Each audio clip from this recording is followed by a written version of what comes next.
the vineyard that was entrusted to us. A reflective story about life, gratitude, and the love we leave in others. There are moments in life when everything seems to continue exactly the same, and yet something inside us quietly begins to change. It is not a change that others immediately notice. It does not arrive with noise or dramatic events. Instead, it appears softly, like a question that begins to grow inside the heart, a gentle awareness that perhaps life holds a deeper meaning than we had imagined. Many of the most important discoveries of life begin this way, quietly, almost unnoticed. That is how the change began in the life of Daniel. Daniel was an ordinary man. His life was not extraordinary or famous. He lived in a small town where most days looked very similar to each other. Every morning he woke up early. He drank his coffee quietly. He looked out the window for a moment. Then he left for work. Life moved forward. Work, responsibilities, concerns about the future. Like many people, Daniel slowly began to feel that everything depended on him. He felt responsible for holding everything together, his work, his family, his plans. Without realizing it, his heart slowly became heavier. The weight of trying to control everything, the weight of believing that everything belonged completely to him. Until one afternoon, something small changed the way he saw life. After a long day, Daniel decided to take a walk before going home. The sun was beginning to set, painting the sky with warm golden colors. As he walked along a quiet path he rarely used, he noticed something that caught his attention.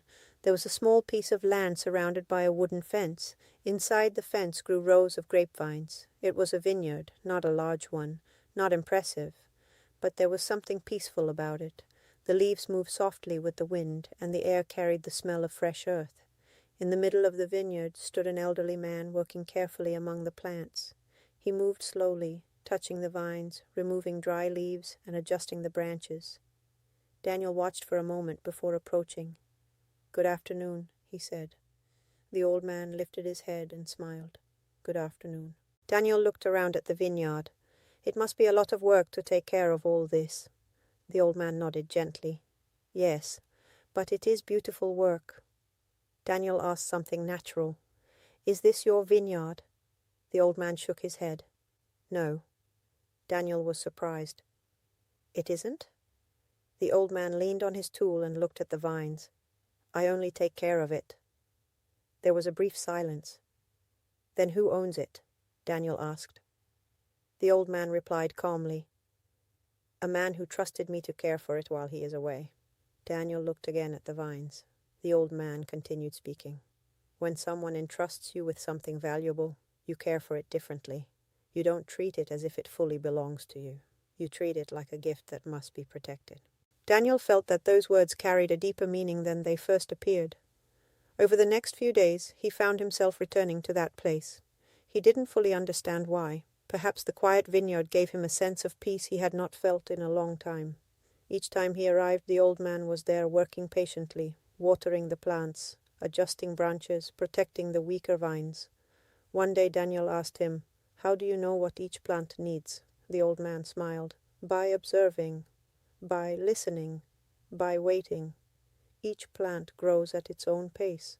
Some grow quickly, others need more time, but all of them can bear fruit if they are cared for with patience." Daniel remained silent, because suddenly he understood something. People are like those vines. Each person carries a story, each heart carries wounds and hopes, each life needs care. The old man continued, "Many people live believing that everything they have completely belongs to them, their time, their talents, their opportunities. But the truth is that many things in our lives are like this vineyard. They have been entrusted to us for a time." Daniel felt those words deeply. The old man added something he would never forget. When someone believes they own everything, they live with fear. Fear of losing, fear of change, fear that someone might take what they believe is theirs. But when someone understands that life itself is a gift, the heart becomes lighter, more grateful, more peaceful. Over time, Daniel began to see his life differently. Yes, he thought about his family. He thought about the people who had walked beside him through the years. He thought about opportunities he had received. He also thought about moments when he had been too harsh, moments when he had judged too quickly, moments when he had lived thinking only about himself. The old man once said something Daniel would never forget. Life is not about owning, it is about caring.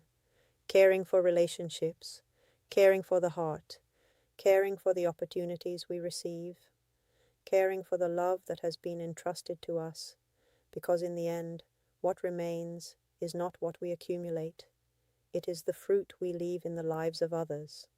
A kind word, a moment of patience, a gesture of compassion, a hand extended when someone needed it most. Perhaps while listening to this story, something inside us also begins to move, because many of us know what it feels like to carry the weight of trying to control everything. We want life to go according to our plans. We want people to behave the way we expect. We want certainty, but life is more like a vineyard. There are seasons of growth, seasons of waiting, seasons when nothing seems to be happening on the surface, yet something deep is quietly growing. And in the middle of it all, God continues to trust us. He entrusts us with people, with talents, with opportunities, with the ability to love. Each day is another chance to bear fruit. Perhaps today is a good moment to pause for a second, take a breath, and ask ourselves a simple question. How am I caring for the vineyard that God has entrusted to me? The vineyard of my family, the vineyard of my heart, the vineyard of my gifts, the vineyard of the people who walk beside me. Because in the end, true wealth is not found in what we possess. It is found in the love we are able to plant in the lives of others. May we remember something simple yet beautiful today. Life is a gift, and the most beautiful gifts are not meant to be stored away. They are meant to be cultivated, shared, and transformed into fruit. May God teach us to care with love for everything He has entrusted to us, and may our lives become vineyards filled with kindness, compassion, and hope. Thank you for listening. If this story touched your heart, please subscribe, share, and comment so these reflections can reach more people and continue spreading light, peace, and hope.